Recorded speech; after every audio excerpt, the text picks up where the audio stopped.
Hello મિત્રો, online એજ્યુકેશનમાં આપ સર્વેનું સ્વાગત છે. I am Mahendra Prajapati, department of physics, FY BSc physics M1, unit 2, chapter 3, simple harmonic oscillation, part 3. Question: અવમંદિત દોલન એટલે શું? આવા દોલનનું વિકલ સમીકરણ સ્થાપિત કરો.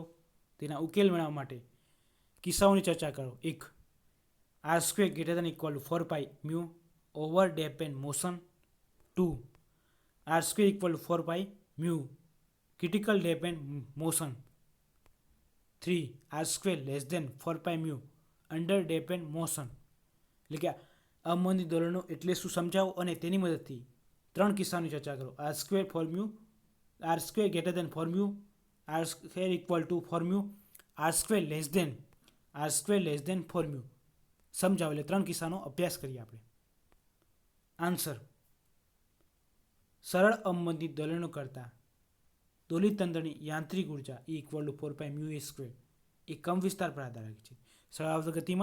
સરળ આવૃત ગતિમાં દોલિત તંત્રની યાંત્રિક ઉર્જા E = 1/2 μA² એ કંપવિસ્તાર પર આધાર રાખે છે. જ્યારે દોલિત તંત્ર માધ્યમમાં ગતિ કરે છે ત્યારે તેની યાંત્રિક ઉર્જા એ ઉષ્મા ઉર્જા સ્વરૂપે વિકિરણ થાય છે. ઉષ્મા ઉર્જા તરીકે યાંત્રિક ઉર્જા એ ઉષ્મા ઉર્જા તરીકે વિકિરણ થાય છે. ત્યારે દોલિત ઉર્જાનું વિકિરણ થતાં તેઓનો કંપવિસ્તાર ક્રમશઃ ઘટે છે. એટલે આવી રીતે શરૂઆતમાં વધશે, પછી ધીમે ધીમે ઘટી જશે. એટલે કંપવિસ્તાર ઘટે છે, ક્રમશઃ કંપવિસ્તાર ઘટે છે. આવા દોલનોને અવમંદિત દોલનો કહે છે, કે ડેમ્પેન ઓસિલેશન કહે છે. જ્યારે દોલિત તંત્રમાં માધ્યમની ગતિ કરે છે ત્યારે યાંત્રિક ઉર્જા ઉષ્મા ઉર્જા તરીકે વિકિરણ થાય છે. યાંત્રિક ઉર્જા એ ઉષ્મા ઉર્જા તરીકે વિકિરણ થાય છે. દોલિત ઉર્જાનું વિકિરણ થતાં તેઓનો કંપવિસ્તાર ક્રમશઃ આવી રીતે ઘટે છે. શરૂઆતમાં વધારે, પછી ધીમે ધીમે ઘટતો જશે. આવા દોલનને અવમંદિત દોલનો કહે છે, ડેમ્પન ઓસિલેશન કહે છે. શરૂઆતમાં કંપવિસ્તાર વધારે, ધીમે ધીમે ઘટતું જશે. એટલે આવા દોલનને અવમંદિત દોલનો કહે છે. અવમંદિત દોલનો કહે છે. આકૃતિ 1 દર્શાવેલ દોલિત સ્થાનાંતર વિરુદ્ધ સમયનો દોલિત સ્થાનાંતર વિરુદ્ધ સમય t હશે. એના આધારે સમય tના આધારે બદલાશે દોલનો.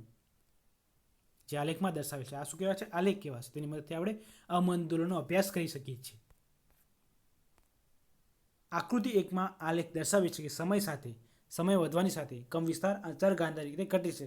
સમય વધારે જેમ ચરગાંઠ, શરૂઆતમાં સમય ઓછો હતો, ધીમે ધીમે પછી વધ્યો એમ સમય દોલનો ઘટ્યા. એટલે દોલક સાથેનો સમય વધવાની સાથે કંપવિસ્તાર ચરગાંઠથી ઘટે છે. જે તૂટક રેખા વડે ઘટાડા દર્શાવેલ છે. એ આલેખમાં તૂટક રેખા વડે દર્શાવેલ છે. આલેખમાં સમય વધવાની સાથે દોલનો ઘટે છે. જો અવમંદિત દોલિત વેગનો વેગ વધારે ન હોય, તંત્રનો વેગ વધારે ન હોય તો અવરોધ બળ F2 બળ રેસિસ્ટિવ ફોર્સ વેગના સમપ્રમાણતાને હોય છે. એના રેસિસ્ટિવ ફોર્સના સમપ્રમાણમાં હોય છે. F2 ચાલે છે -v, એટલે વેગ વધારે ન હોય એટલે માઇનસ. વેગ ઘટે છે ત્યારે બળના વધારે હોય ત્યારે વેગ ઘટે છે. એટલે F2 = -r, એટલે અચળાંક કીધું -r × v. F2 = -r /dt. v શું કે /dt કહેવાય, વેગ એટલે /dt. એટલે સ્થાનાંતર કહેવાય ને, વેગ એટલે /dt. એટલે F2 = -r × y, એટલે આ y ડોટ શું બતાવે છે? /dt. એક વખત વિકલન. આપણે સમીકરણ 1 કહીશું, જ્યાં r એ સમપ્રમાણતાનો અચળાંક છે.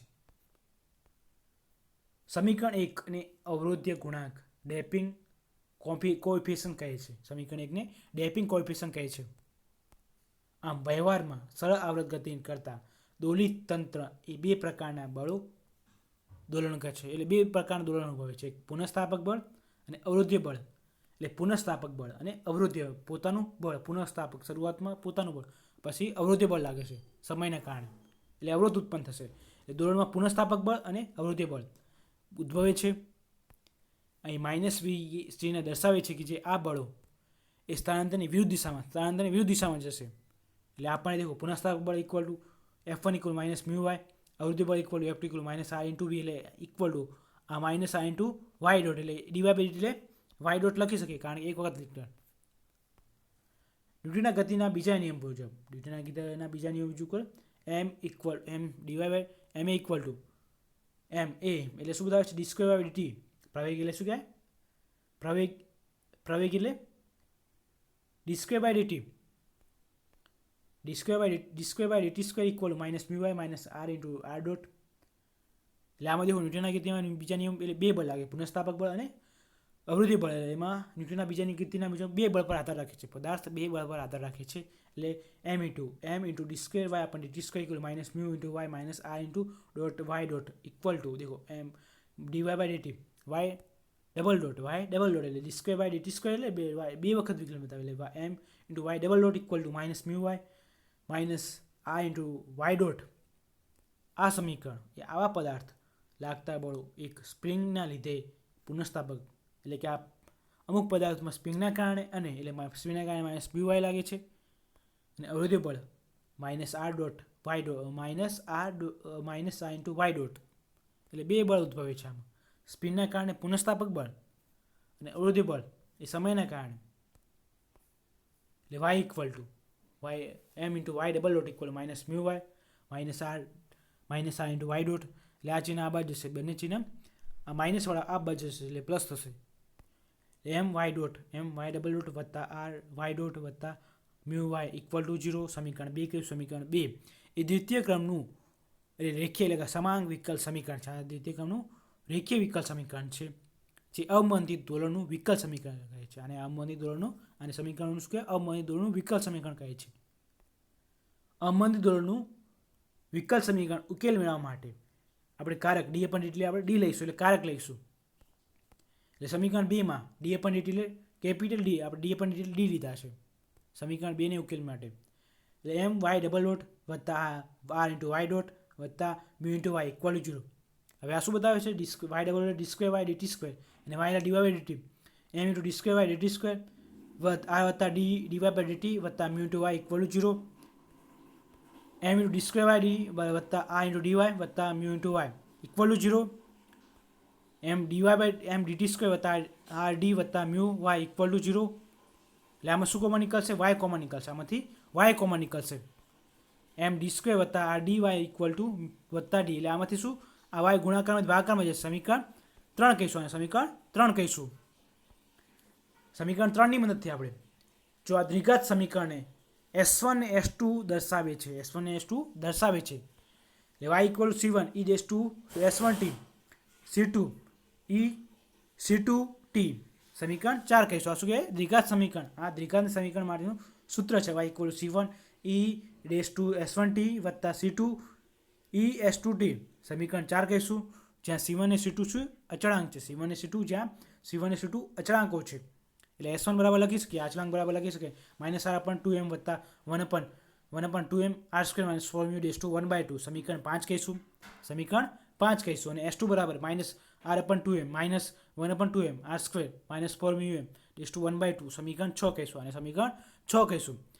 હવે આ અવરોધ ગુણાંક આ છે અને બળ અચળાંક એ મ્યુના સાપેક્ષના મૂલ્ય પરથી આપેલ પદાર્થ માટે ફોર મ્યુ ડેશ ટુ 1/2 ના જુદા જુદા મૂલ્ય અનુસાર આપણને સમીકરણ 4 માટે મળે છે. અને મદદથી આપણે સમીકરણ 4નો ઉકેલ મળી શકે. સમીકરણ 5 અને 6 પરથી સમીકરણ 4નો ઉકેલ મેળવી શકીએ છીએ. એટલે કે જુદા જુદા મૂલ્ય માટે અનુસાર ઉકેલ સમીકરણ 4 મળે છે જે નિષ્પક્ષ ભૌતિક પરિસ્થિતિને આધાર રાખે છે. એ અમુક પરિસ્થિતિને આધાર રાખે છે. એટલે આલેખ પર આધાર રાખે છે. કિસ્સો 1 એટલે અમુક કિસ્સાઓ પર આધાર સમીકરણ ઉકેલ કિસ્સાઓ પર આધાર રાખે 3 કિસ્સાઓ પર આધાર રાખે છે. 1 r square greater than four mu m mu.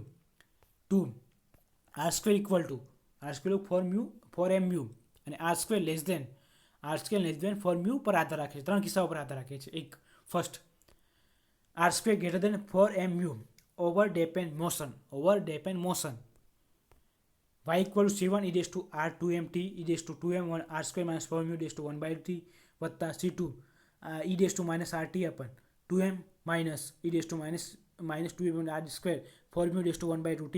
એટલે આમાં શું કોમન નીકળશે? આમાંથી કોમન નીકળશે e dash to RT upon e dash to minus RM 2mt common નીકળશે. આ પદમાંથી આ કોમન નીકળશે એટલે y equal to r e dash to minus RT upon 2m C1 e⁻² r² minus 4μm raise to 1/2 વત્તા c2 -2m upon -1/2m r² minus 4μ raise to 1/2 t સમીકરણ 7 કહીશું. સમીકરણ નંબર 7 કહીશું. વળી r²/2m greater than 1/2m r² minus 4μ raise to 1/2 એટલે કે આનું મૂલ્ય વધારે છે. આનું મૂલ્ય r²/2m આના કરતાં આનું મૂલ્ય વધારે છે આના કરતાં. એટલે આનું ઉકેલ મેળવવા માટે જેમ સમય વધવાની સાથે સમય વધે તેમ સ્થળાંતર કરતું જાય છે. સમય વધે છે તેમ સ્થળાંતર કરતું જાય છે. એટલે આપણને આલેખ આવો મળે છે. દેખો, શરૂઆતમાં વધ્યો, પછી ઘટ્યો, સમય વધ્યો, પછી ધીમે ધીમે ઘટે છે. એટલે y વિરુદ્ધ t નો આલેખ દર્શાવતા એટલે આપણને આવો આલેખ મળે છે, વક્રાકાર. એટલે આ રીતે વક્ર જેવો આલેખ મળે છે. એટલે કે ખાસ બીજા કિસ્સા પદ માટે સ્થળાંતર ઝડપથી કરતું જાય. સ્થળાંતર શરૂઆતમાં વધ્યું, પછી ધીમે ધીમે ઘટે છે સ્થળાંતર.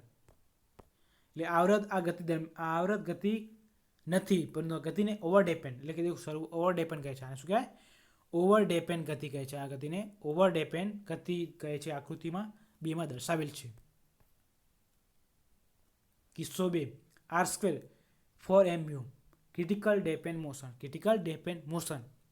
આ કિસ્સામાં s1 = -r/2m એટલે બંને આ ત્રણેય મૂલ્ય સરખા લેવા. આ બે s1 s2ના મૂલ્ય -r/2m લેતા. એટલે અહીં 1/2m r² minus 4μm raise to 1/2 ને લેમડા દર્શાવીશું. અને શું સરળતા માટે આપણે લેમડા દર્શાવતા સમીકરણ 7 પરથી આપણે દેખો, સમીકરણ 7 હતું.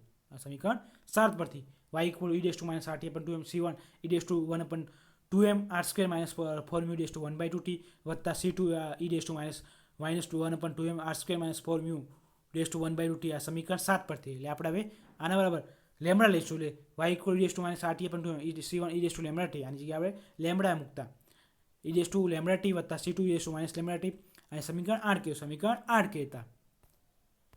સમીકરણ 8 પરથી y = e⁻rt/2m c1 એટલે આમાંથી આ e⁻rt/2m કોમન નીકળશે. c1 e⁻λt વત્તા c2 e⁻λt.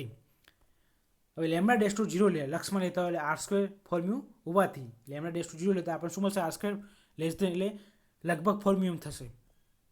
એટલે y = e⁻rt/2m c1 1 + λt વત્તા c2 1 - λt કારણ કે e⁻λt એટલે આપણે શું લક્ષમાં લેતા e⁻λt આને કિંમત મૂકી આપણે e⁻λt ની કિંમત મૂકતા અને ઓલાની મૂલ્ય શું થશે? આનું મૂલ્ય શું થશે? e⁻λt r² એટલે અવગણતા r² - 2m સરખું થશે. એટલે આપણે પછી આની વાત કરીશું. એટલે શું હશે? e⁻λt એટલે 1 + λt વત્તા 1 + λt² / 2 ફેક્ટર અનંત સુધી. એટલે આપણે શું મળશે? કારણ કે બીજા ઉચ્ચ પદોને આપણે અવગણીશું, વધારાના પદને અવગણતા એટલે e⁻λt 1 + λt મળશે. e⁻λt બરાબર શું મળશે? 1 + λt મળશે. એટલે આપણે કિંમત મૂકવામાં y = e⁻rt/2m c1 1 + λt વત્તા c2 1 - λt. એટલે આપણે e⁻λના કારણે પદને કારણે દેખો આપણને 1 + λt નો સ્ક્વેર अपन 2 ફેક્ટર વત્તા λt નો સ્ક્વેર अपन 3 ફેક્ટર અસંખ્ય પદો મળશે. એટલે વધારાના પદોને અવગણતા અસંખ્ય આ પદો આના સિવાયના પદોને અવગણતા આ પદોને આપણે અવગણીશું. એટલે આપણને અહીંયા કિંમતો મળશે. શું મળશે આપણને? c1 λt વત્તા c2 λt. હવે આપણે કાઉન્સ અલગ કરીશું. આપણે આ કાઉન્સ છોડીશું. એટલે y બરાબર e⁻rt/2m c1 વત્તા c1 λt વત્તા c2 λt. હવે દેખો કાઉન્સવાળા પદોને c1 + c1 એ કાઉન્સમાં રાખીશું. એ આ પદ અહીંયા લાવશું અને આમાં શું કોમન નીકળશે? આમાં c1 - c2 λt. આમાંથી λt કોમન નીકળશે. એટલે y બરાબર e⁻rt/2m c1 c2 c1 - c2 λt. હવે આની જગ્યાએ શું લખીશું આપણે? આને g કહીશું અને આને h કહીશું. આને h કહીશું. એટલે e⁻rt/2m g વત્તા h λt એ સમીકરણ કહીશું. સમીકરણ નંબર 9 કહીશું. અને સમીકરણ નંબર 9 કહીશું. હવે સમીકરણ 9 પરથી આપણે c = g1 + c2 g = c1 + c2 અને h = c1 - c2 સમીકરણ 9 પરથી રજૂ કરતું ક્રિટિકલ ડેપન. એટલે આ રીતે આપણને સમીકરણ મળશે. આમાં આ રીતે ફેરફાર જોવા મળશે. આવો આલેખ મળશે આપણને. ગોળાકાર અર્ધ ગોળાકાર એટલે અડધો ગોળાકાર. Over depend critical depend motion કહે છે. આ લેખને ક્રિટિકલ ડેપેન્ડ મોશન કહે છે. આ ગતિતંત્ર સ્થળાંતર દોલન કર્યા સિવાય સમતોલ સ્થિતિમાં રહે છે. ગતિ કરતો નથી. આમાં સ્થળાંતર થતું નથી. ના સ્થાને y પર 0 પર પાછું પડે છે. આનો અર્થ એવો થાય છે કે અવરોધી બળ એ મોટું છે, એટલું મોટું હોય છે કે પુનઃસ્થાપક બળને કારણે દોલિત કરતું અવરોધ પુનઃસ્થાપક બળ વધારે હોય છે, એટલે દોલન કરી શકતું નથી. એટલે આમાં અડધું દોલન કરે છે ખાલી, એટલે આ પૂર્ણ દોલન થતું નથી. કિસ્સો 3 r² less than 4 mu under damped મોશનની વાત કરીશું. કિસ્સા નંબર 3 અહીં અવરોધ્ય બળ એ પુનઃસ્થાપક બળ કરતાં ઓછું હોય છે. અવરોધ્ય બળ આ કિસ્સામાં અવરોધ્ય બળ પુનઃસ્થાપક કરતાં ઓછું હશે. પરિણામે દોલન થશે. આ કિસ્સામાં દોલન થશે. આ પરિણામે દોલિત હોઈ શકે, કારણ કે શું છે, અહીં અવરોધ્ય બળ એ પુનઃસ્થાપક કરતાં ઓછું છે.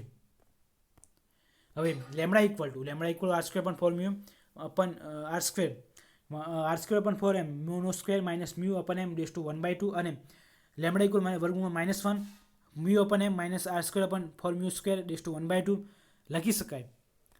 એટલે જો mu upon m r² upon 4 mu square equal 1/2 omega લઈએ તો આ lambda equal to i omega, જે i ઇક્વલ ટુ વર્ગમૂળમાં m, એટલે આપણે કિંમત લેતા સમીકરણ 5 અને 6 પરથી S1 ઇક્વલ ટુ સમીકરણ 5 અને 6 જોઈ ગયા, એટલે આપણે કિંમત મૂકશું r upon 2m સમીકરણ 5 અને 6 પરથી r upon 2m વત્તા r upon S1 equal to minus r upon 2m વત્તા 1 upon 2m r² minus 4m raise to 1/2 S2 equal to minus r upon 2m minus 1 upon 2m r² minus 4m raise to 1/2, એટલે r1 S1 equal two હવે આપણે આમાં કિંમત મૂકી છે.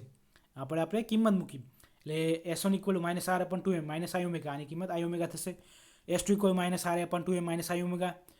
હવે સમીકરણ 4 પરથી આપણે SC1 e raise to S1t C2 e raise to S2t. હવે આપણે કિંમત મૂકશું. C1 e raise to RT upon 2m વત્તા i ઓમેગા વત્તા C2 e raise to minus RT upon 2m minus i omega t. હવે આમાંથી common નીકળશે. C1 અને કાઉન્સ અલગ કરીશું, એટલે આ દેખો અને પ્લસ ને ઘાત અલગ કરીશું. એટલે દેખો C1 e raise to minus RT upon minus r upon 2m e raise to i omega t વત્તા C2 e raise to minus RT upon 2m minus i omega t. એટલે આમાંથી કોમન નીકળશે. શું કોમન રહેશે? e raise to IT upon minus RT upon 2m, આ બંનેમાંથી common નીકળશે. એટલે equal to e raise to RT e raise to minus RT upon 2m C1 e raise to omega t વત્તા C2 e raise to minus i omega t. એટલે દેખો હવે e raise to minus RT C1 e raise to, આને શું કરીશું આપણે cos omega t લખતા. આનું આ સૂત્ર છે. આ આપણે e raise to omega t અને e raise to omega t સૂત્ર છે, કારણ કે cos ઓમેગા t વત્તા sin ઓમેગા t આ સૂત્ર છે. i omega t cos omega C1 e raise to cos omega t વત્તા i sin omega t C2 cos omega t વત્તા i sin ઓમેગા t એ e raise to i omega t નું cos omega t sin omega cos omega t વત્તા i sin omega t સૂત્ર પ્રમાણે આપણે કિંમત મૂકી. હવે y બરાબર e raise to RT upon C1 cos omega t વત્તા હવે C1 વાળા પદ લખીશું, C2 વાળા પદ અલગ આપણે સરખા બંને સાથે લખીશું. C1 વત્તા cos c દેખો y બરાબર e raise to RT upon 2m C1 cos omega t વત્તા i C1 sin omega t વત્તા C2 cos omega t minus i C2 cos omega t. એટલે સાઇન વાળા પદ એક બાજુ લખીશું અને દેખો આ બાજુ આ બે C1 વાળા પદ સરખા લખીશું. એટલે આમાંથી કોમન C1 કોમન નીકળશે, આમાંથી C1 અને આમાંથી C2 કોમન નીકળશે. y બરાબર e raise to RT upon 2m cos omega t C1 plus C2 i sin omega t. એટલે બે પદ સરખા લખીશું આપણે. એટલે આમાંથી આ સાઇન વાળા cos ઓમેગા બે પદ લખીશું, આમાંથી કોમન નીકળશે sin omega t i sin omega t common નીકળશે, આમાંથી i sin omega t common નીકળશે અને આમાંથી cos ઓમેગા t કોમન નીકળશે. એટલે y બરાબર e raise to RT upon 2m cos omega t C1 plus C2 વત્તા i sin omega t C1 minus C2, કારણ કે માઇનસ ચિહ્નના કારણે C1 માઇનસ C2 થશે. એટલે e raise to RT upon C1 plus C2 પહેલાં લખીશું i C1 minus C2 sin omega t. હવે આપણે આના બરાબર શું લખીશું? a, આના બરાબર a1 લખીશું, આના બરાબર b1 લખીશું. એટલે આપણે દેખો e raise to RT upon 2m a1 cos omega t વત્તા b1 sin ઓમેગા t. આપણે સમીકરણ 10 કહીશું, જ્યાં C1 plus C2 equal to a1 i C1 C2 એટલે b1 લખીશું. શું થશે આઈ C1 C2 equal to B1 થશે.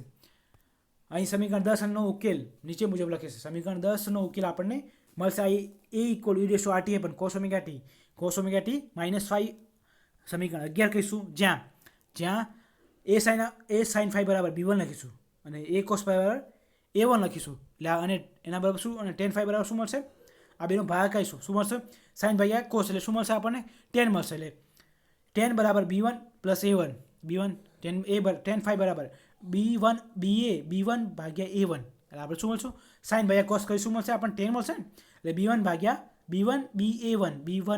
A1 એટલે આપણને મળશે. એટલે સમીકરણ 11 પરથી દર્શાવે છે કે કિસ્સામાં તંત્ર A RT 2m અનુસાર સમય ઘટવાની સાથે કમ વિસ્તાર પણ સાથે કોણીય આવૃત્તિ પણ દોલન કરે છે. સમય ઘટવાની સાથે કમ વિસ્તાર સાથે દોલન ઓમેગા કોણીય આવૃત્તિ ગતિ કરે છે દોલન કરે છે. આ દોલનને અવમંદિત દોલન કહે છે. અવમંદિત દોલન કહે છે ને આ ગતિને અંડર ડેપેન મોશન ગતિ કહે છે. આ ગતિને અંડર ડેપેન મોશન ગતિ કહે છે જે આકૃતિમાં દર્શાવેલ છે. આકૃતિ આ એકમાં આપણે દર્શાવેલ છે. જે કમ વિસ્તારની વાત કરીએ T બરાબર A RT 2m ln T equal to ln RT 2m. દેખો હવે કાઉન્સ અલગ કહીશું. હવે દેખો ln AT બરાબર આની સાથે ગુણાશે બાદબાકી થશે કારણ કે ગુણાકારના નિયમ પ્રમાણે બાદબાકી થશે. એટલે ln RT 2m T થશે કારણ કે એટલે દેખો ગુણાકાર નિયમ પ્રમાણે બાદબાકી થશે ઇક્વલ ટુ દેખો હવે dt લખીશું બંને બાજુ dt ln dt બંને બાજુ dt લખીશું dt ln AT equal to dt ln A RT 2m R/2m × T.